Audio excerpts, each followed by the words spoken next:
ವೇದಿಕೆಯಲ್ಲಿ ಉಪಸ್ಥಿತಿರತಕ್ಕಂತಹ ಪಕ್ಷದ ರಾಷ್ಟ್ರೀಯ ಕಾರ್ಯದರ್ಶಿಗಳು, ಮಾರ್ಗದರ್ಶಕರು, ಆತ್ಮೀಯರು ಆಗಿರತಕ್ಕಂಥ ಆಲ್ಫಾನ್ಸೋ ಫ್ರಾಂಕೋರವರೇ, ಈ ಸಭೆಯ ಅಧ್ಯಕ್ಷತೆಯನ್ನು ವಹಿಸಿರತಕ್ಕಂಥ ಸಿರಾಜ್ ಅರ್ಕಾನರವರೇ, ವಿಧಾನಸಭಾ ಕ್ಷೇತ್ರದ ಅಧ್ಯಕ್ಷರಾಗಿರತಕ್ಕಂಥ ಜಾಯಿದ್ ಮಲಾರ್ರವರೇ, ಬಶೀರ್ರವರೇ, ಸಲ್ದಾನರವರೇ, ವಿನ್ಸೆಂಟ್ರವರೇ, ಅದೇ ರೀತಿ ಈ ಒಂದು ಕ್ಷೇತ್ರದಲ್ಲಿ ಬರುವಂಥ ವಾರ್ಡಿನ ಗ್ರಾಮ ಪಂಚಾಯತ್ ಸದಸ್ಯರಾಗಿರತಕ್ಕಂಥ ಶಫೀಕ್ರವರೇ, ಎಲ್ಲ ನನ್ನ ಮಾತಿಗೆ ಕಿವಿ ಕೊಡ್ತಾ ಇರತಕ್ಕಂಥ ವೇದಿಕೆಯಲ್ಲಿರುವಂಥ ಗಣ್ಯರೇ, ಸೇರತಕ್ಕಂತಹ ಸಹೋದರರೇ, ಬಹುಶಃ ಬಹಳ ದಿನಗಳ ನಂತರ SDPIಯ ಬಸ್ ಸ್ಟ್ಯಾಂಡನ್ನು ಉದ್ಘಾಟಿಸುವಂಥ ಒಂದು ಅವಕಾಶ ನಮಗೆ ಸಿಕ್ಕಿದೆ. ತುಂಬ ದಿನಗಳಾಯಿತು ಈ ರೀತಿಯ ಒಂದು ಸುಸಜ್ಜಿತವಾದಂತಹ ಟೈಲ್ಸ್ ಹಾಕಿದಂತಹ ಒಂದು ಬಸ್ ಸ್ಟ್ಯಾಂಡನ್ನು ಉದ್ಘಾಟನೆ ಮಾಡಿ, ಅದು ಕೂಡ ಇಷ್ಟು ಸುಂದರವಾದಂತಹ ಒಂದು ಬಸ್ ಸ್ಟ್ಯಾಂಡ್ ಈ ಒಂದು ಕ್ಷೇತ್ರದಲ್ಲಿ, ಉಳ್ಳಾಲ ಕ್ಷೇತ್ರದಲ್ಲಿ ಉದ್ಘಾಟನೆ ಮಾಡಿದ್ದೇವೆ ಅಂತೇಳಿದರೆ, ಅಭಿವೃದ್ಧಿ ಮಾಡಬೇಕಾದವರು ಮಾಡದಿದ್ದರೆ SDPI ಅದನ್ನು ಮಾಡಿ ತೋರಿಸ್ತದೆ ಅನ್ನೋದಕ್ಕೆ ಇದು SDPIಯ ನಡೆ ಅನ್ನೋದನ್ನು ನಾವು ಇವತ್ತು ಇಲ್ಲಿರುವಂಥ ನಮ್ಮ ಕಾರ್ಯಕರ್ತರು, ಇಲ್ಲಿರುವಂತಹ ಪಂಚಾಯತ್ ಸದಸ್ಯರುಗಳು, ಇಲ್ಲಿರುವಂತಹ ನಮ್ಮ ಪಕ್ಷದ ನಾಯಕರುಗಳು ಸಾಬೀತುಪಡಿಸಿದ್ದಾರೆ. ಇದಾಗಿದೆ SDPI ನಮ್ಮ ಕಾರ್ಯಕರ್ತರು ಮತ್ತು ನಾಯಕರ ಮೂಲಕ ತೋರಿಸಿಕೊಡುವಂತಹ ರಾಜಕೀಯ. ಜನರಿಗೆ ಅಗತ್ಯವಾದಂಥನ್ನ ಅದು ಎಷ್ಟು ಕಾಲಘಟ್ಟದಿಂದ ಹಿಡಿದಿಟ್ಟಿದ್ದರೂ ಕೂಡ ಅದನ್ನು ಕಸಿದುಕೊಂಡು ಅದನ್ನು ತೆಗೆದು ಆ ಜನತೆಗೆ ಕೊಡುವಂತಹ ರಾಜಕೀಯವನ್ನಾಗಿದೆ social democratic party of India ಈ ರಾಷ್ಟ್ರಾದ್ಯಂತ ಎಲ್ಲ ರಾಜ್ಯಗಳ ಮೂಲೆ ಮೂಲೆಗಳಿಗೆ ಸಂಚರಿಸಿಕೊಂಡು ಮಾಡ್ತಾ ಇರುವಂಥದ್ದು. ಅದು ಅಭಿವೃದ್ಧಿ ಆಗಿರ್ಬೋದು, ಅದು ನ್ಯಾಯ ಆಗಿರ್ಬೋದು, ಅದು ಹಸಿದವನಿಗೆ ಅನ್ನವನ್ನು ಕೊಡುವಂಥ ವಿಚಾರ ಆಗಿರ್ಬೋದು, ಅನ್ಯಾಯ ಆದಲ್ಲಿ ನ್ಯಾಯವನ್ನು ಮಾತಾಡುವಂಥ ವಿಚಾರ ಆಗಿರ್ಬೋದು, ಸರ್ಕಾರಗಳ ಜನವಿರೋಧಿ ನೀತಿಗಳ ವಿರುದ್ಧ ಮಾಡುವಂಥ ಹೋರಾಟಗಳಾಗಿರ್ಬೋದು.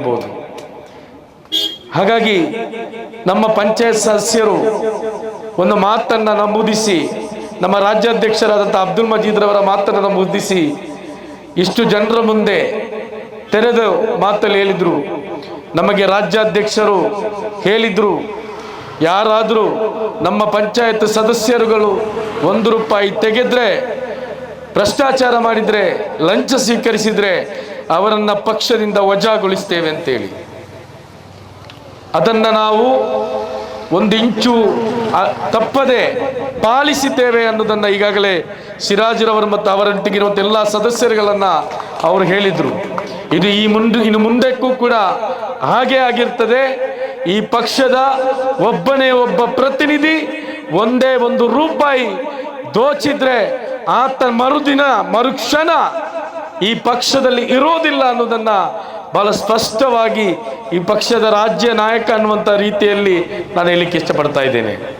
ಬಹುಶಃ ಈ ದಕ್ಷಿಣ ಕನ್ನಡ ಜಿಲ್ಲೆಗಳಲ್ಲಿ ಇತ್ತೀಚಿನ ದಿನಗಳಲ್ಲಿ ತಲೆದೋರ್ತಾ ಇರುವಂತಹ ಮಾನಸಿಕತೆ ಏನಿದೆ, ಜನರ ನಡುವೆ ಗೋಡೆ ಕಟ್ಟಿಕೊಂಡು ವರ್ಷಾನುಗಟ್ಟಲೆ ಏನು ಇಲ್ಲಿ ಜನರ ನಡುವೆ ವೈಷಮ್ಯವನ್ನು ಹುಟ್ಟಿಸಿಕೊಂಡು ಬರ್ತಾ ಇರುವಂಥ ಜನತೆ ಏನಿದ್ದಾರೆ, ಅವರ ವಿರುದ್ಧದ ಹೋರಾಟ ಇನ್ನು ಮುಂದೆಯೂ ಕೂಡ social democratic party of India ಬಹಳ ಶಕ್ತವಾಗಿ ನಡೆಸ್ತದೆ. ಆದರೆ ಅಂತಹ ಸಂದರ್ಭದಲ್ಲಿ ನಾವು ಇಡೀ ಯಾರೆಲ್ಲ ಸಂವಿಧಾನವನ್ನು ಒಪ್ಪುತ್ತಾರೋ, ಯಾರೆಲ್ಲ ಸಲ್ದಾನನನ್ನು ಒಪ್ಪುತ್ತಾರೋ, ಯಾರೆಲ್ಲ ಶೆಟ್ರನ್ನು ಒಪ್ಪುತ್ತಾರೋ, ಯಾರೆಲ್ಲ ಬ್ಯಾರಿಯನ್ನು ಒಪ್ಪುತ್ತಾರೋ, ನಾವೆಲ್ಲರೂ ಕೂಡ ಒಟ್ಟಾಗಿ ಇಂತಹ ಗೋಡೆಗಳನ್ನು ದಕ್ಷಿಣ ಕನ್ನಡ ಜಿಲ್ಲೆಯಲ್ಲಿ ಹೊಡೆದು ಹಾಕಬೇಕಾಗಿದೆ. ಅದಕ್ಕಾಗಿ ನಾವಿಲ್ಲಿರುವಂತಹ ಜನತೆಯೊಂದಿಗೆ ಹೇಳ್ತಾ ಇರುವಂತಹದ್ದು, ದಕ್ಷಿಣ ಕನ್ನಡ ಜಿಲ್ಲೆಯಲ್ಲಿ ಬೆಳೆದು ಬರುವಂತಹ ಮಕ್ಕಳಿಗೆ ಉತ್ತಮವಾದಂತಹ ನಾಳೆಗಳನ್ನು ಕೊಡಲಿಕ್ಕೆ ಈ ಜಿಲ್ಲೆಯ ಎಲ್ಲ ನಾಗರಿಕರು ಒಂದಾಗಬೇಕು, ಒಗ್ಗಟ್ಟಾಗಬೇಕು. ಕ್ರಿಕೆಟ್ ಆಡುವವರ ಮಧ್ಯೆ ಒಂದು ಧರ್ಮದವನು ಬಂದರೆ ಆತನನ್ನು ಕೊಲ್ಲುವಂತಹ ಮನಸ್ಥಿತಿ, ತನ್ನ ಮನೆಯನ್ನು ಕಟ್ಟಲಿಕ್ಕೆ ಹೊಯ್ಗೆಯನ್ನು ಕೊಟ್ಟು ತನ್ನ ತಂದೆ ಅನಾರೋಗ್ಯದಲ್ಲಿದ್ದಾಗ ರಕ್ತವನ್ನು ಕೊಟ್ಟವನನ್ನು ಕೂಡ ಕೊಲ್ಲುವಂತಹ ಮನಸ್ಥಿತಿ ಇದೆಲ್ಲ. ಈ ಮನಸ್ಥಿತಿ ನಮ್ಮ ಜಿಲ್ಲೆಗಳಲ್ಲಿ ವ್ಯಾಪಕವಾಗಿ ಹರಡುತ್ತಾ ಇರುವಂತಹ ಈ ಸಂದರ್ಭದಲ್ಲಿ ಇಲ್ಲಿರುವಂತಹ ಹಿಂದೂ, ಮುಸ್ಲಿಂ, ಕ್ರೈಸ್ತ, ದಲಿತ ಎಲ್ಲ ಜಾತಿ ಧರ್ಮದ ಎಲ್ಲರನ್ನೂ ಕೂಡ ನಾವು SDP ಹೇಳ್ತಾ ಇರುವಂತಹದ್ದು, ಈ ವಿಷ ಬೀಜ ಬಿತ್ತುವವರನ್ನ ಈ ಜಿಲ್ಲೆಯಿಂದ ನಾವು ಓಡಿಸೋಣ. ಬನ್ನಿ, ಸೌಹಾರ್ದಯುತವಾದಂತಹ, ಭಾವೈಕ್ಯತೆಯಿಂದ ಕೂಡಿದಂತಹ, ಭಾತೃತ್ವದಿಂದ ಕೂಡಿದಂತಹ, ಒಗ್ಗಟ್ಟಿನಿಂದ ಕೂಡಿದಂತಹ ಉತ್ತಮವಾದಂತಹ ನಾಳೆಯನ್ನು ಕಟ್ಟೋಣ. ಇದು ಬಸವಣ್ಣನ, ಕುವೆಂಪುರವರ ಮಣ್ಣಾಗಿದೆ. ಇದು ಶಿಶುನಾಳ ಶರೀಫನ ಮಣ್ಣಾಗಿದೆ. ಈ ಮಣ್ಣಲ್ಲಿ ಇದನ್ನು ಕಲುಷಿತಗೊಳಿಸುವವರನ್ನ ಹುಡುಕಿ ಈ ಜಿಲ್ಲೆಯಿಂದ ಹೊರದಬ್ಬೋಣ ಅನ್ನುವಂತಹ ಸಂದೇಶವನ್ನು ಸಾರಿಕೊಂಡು SDP ಹೋಗ್ತಾ ಇದೆ. ಈಗಾಗಲೇ ನಮ್ಮ ಪಕ್ಷ ಈಗಾಗಲೇ ಎಲ್ಲರಿಗೂ ಕೂಡ ತೆರೆದಿದೆ. ಈಗ ನಮ್ಮಲ್ಲಿ ವುಮೆನ್ಸ್ ವಿಂಗ್ ಇದೆ. ಈಗ ತಾನೇ ಮೊನ್ನೆ ನಡೆದಂಥ ಮಂಗಳೂರಿನ ನಮ್ಮ ಆಲ್ಫಾನ್ಸ್ ಫ್ರಾಂಕೋರವರಂಥವರು ರಾಷ್ಟ್ರೀಯ ನಾಯಕರಾಗಿ ಮರು ಆಯ್ಕೆಯಾದಂಥ ರಾಷ್ಟ್ರೀಯ ಪ್ರತಿನಿಧಿ ಸಭೆಯಲ್ಲಿ ನಮ್ಮ ಪಕ್ಷದ ಯಂಗ್ ಡೆಮೋಕ್ರೆಟ್ಸ್, ಯುವ ಜಾತ್ಯತೀತರು ಅನ್ನುವಂಥ ಹೆಸರಿನಲ್ಲಿ ನಮ್ಮ ಯುವ ಪಡೆಯನ್ನು ಕೂಡ ನಾವು ಕಾರ್ಯರೂಪಕ್ಕೆ ತಂದಿದ್ದೇವೆ. ಮುಂದಿನ ದಿನಗಳಲ್ಲಿ ಉಳ್ಳಾಲ ಕ್ಷೇತ್ರದಿಂದ ಹಿಡಿದು ದೆಹಲಿಯವರೆಗೆ ಸಂಚಲನವನ್ನು ಮೂಡಿಸಲಿಕ್ಕೆ, ಚುನಾವಣಾ ರಾಜಕೀಯದಲ್ಲೂ ಕೂಡ ಸಂಚಲನವನ್ನು ಮೂಡಿಸಲಿಕ್ಕೆ, ನಿರ್ಣಾಯಕ ಪಾತ್ರವನ್ನು ವಹಿಸಲಿಕ್ಕೆ ಯಾರನ್ನು ಮನೆಯಲ್ಲಿ ಕೂರಿಸಬೇಕು, ಯಾರನ್ನು ಅಧಿಕಾರದಲ್ಲಿ ಕೂರಿಸಬೇಕು ಅನ್ನುವಂಥ ತೀರ್ಮಾನವನ್ನು ತೆಗೆದುಕೊಳ್ಳುವಷ್ಟು ಮಟ್ಟಿಗೆ SDP ಬೆಳೆಯಲಿಕ್ಕಿದೆ. ಈ ಒಂದು ಪಜೀರ್ನಲ್ಲಿ ಎಲ್ಲ ಇಲ್ಲಿರುವಂತಹ ಸುತ್ತಮುತ್ತಲಿನ ಎಲ್ಲ ಗ್ರಾಮ ಪಂಚಾಯತ್ಗಳು ಕೂಡ ಮುಂದೊಂದು ದಿನ SDP ಅಧಿಕಾರಕ್ಕೆ ಬರಲಿದೆ ಅನ್ನುವಂಥ ವಿಶ್ವಾಸದೊಂದಿಗೆ ನಮ್ಮ ಕಾರ್ಯಕರ್ತರು ನಮ್ಮೊಂದಿಗೆ ನಿರಂತರವಾಗಿ, ಇದು ಕೇವಲ ಕಾರ್ಯಕರ್ತರು ಮಾಡಿರ್ಲಿಕ್ಕಿಲ್ಲ, ಎಲ್ಲರ ಸಹ ಇರಬಹುದು, ಎಲ್ಲರಲ್ಲೂ ಕೂಡ ಹೇಳುವಂತಹದ್ದು, ನಮ್ಮ ಜೊತೆ ನಿಲ್ಲಬೇಕು.